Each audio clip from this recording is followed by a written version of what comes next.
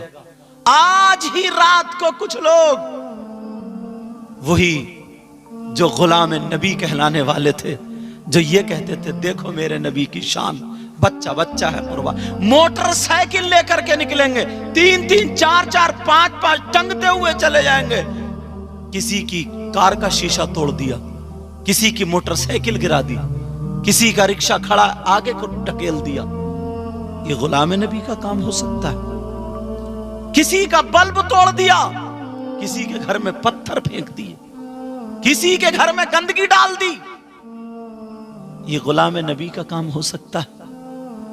تم خود بتاؤ۔ بہت جھگڑے کرتے ہو صاحب، بہت جھگڑے کرتے ہو کہ یوں اور تو، سب مفتی بن جاتے ہیں، اور مفتی نہیں مفتی ہیں بالکل۔ جب یہ لوگ پڑھتے تھے، میں مفتی شریف الحق صاحب قبلہ کا شعر کہتا تھا، میں مفت کا مفتی ہوں، کوئی فتویٰ تو پوچھ کے دیکھے، ہر فتویٰ بتا دوں گا شریعت کے علاوہ۔ جھگڑے کرنے پہ آ جائیں گے، جھگڑے۔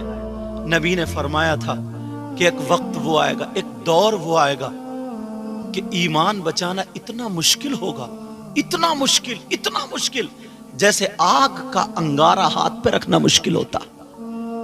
صبح کو گھر سے نکلو، کوئی خبر نہیں ہے، شام کو آؤ تو اس کے پاس ایمان ہے کہ نہیں۔ 2 ان پڑھ مفتی بنے، جھگڑا کرنے لگے۔ ڈائریکٹ بولا، یزید نے امام حسین پاک کو، ان کے بچوں کو شہید کروایا تھا، تو اس کا باپ جو حضرت امیر معاویہ رضی اللہ تعالیٰ عنہ صحابی رسول، ان کو گالی دینے لگتا ہے۔ اب اس کا ایمان کہاں گیا؟ مفت کا مفتی ہے نا، اسے پتہ نہیں ہے، کاتب وحی ہے یہ۔ ادھر سے وہ آیا،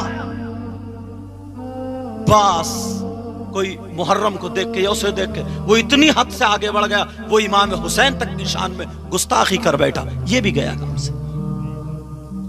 ایمان کا بچانا اتنا مشکل، شیطان نے ان کو ڈال دیا۔ بحث کر، اب شریعت میں طبیعت ملا، جہاں طبیعت ملاؤ گے وہیں مارے جاؤ۔ کسی عالم کے پاس مسئلہ لے کے نہیں جائیں گے، نہیں پوچھیں گے۔ ابھی پوچھ لو کون کون غلام نبی ہے، یہ دیکھنا جلوس میں۔ اور ہاں، کچھ نعتیں ایسی ہیں جو پاکستان سے پڑھی گئی ہیں، اس پہ میوزک کی طرح ہوتا ہے کہ سوڑا آیا اور نعتیں، تو لڑکوں نے اس پہ ڈی سی ایم پہ وہ ڈی جے رکھ لیے، اور محلے کے کچھ ان کے تو نچکئیے ہیں، ناچنے کی عادت ہے، اس میں دھوں دھوں ہوں ہوں ہو رہی ہے، یہاں تک کہ وہ ہرے ہرے کپڑے یہاں باندھ لیے، رومال لیے، اس پہ ڈانس کرتے ہوئے جا رہے ہیں یار، ڈانس کرتے ہوئے، ناچتے ہوئے جا رہے۔ کہاں جا رہے ہو؟ نبی کے جلوس میں۔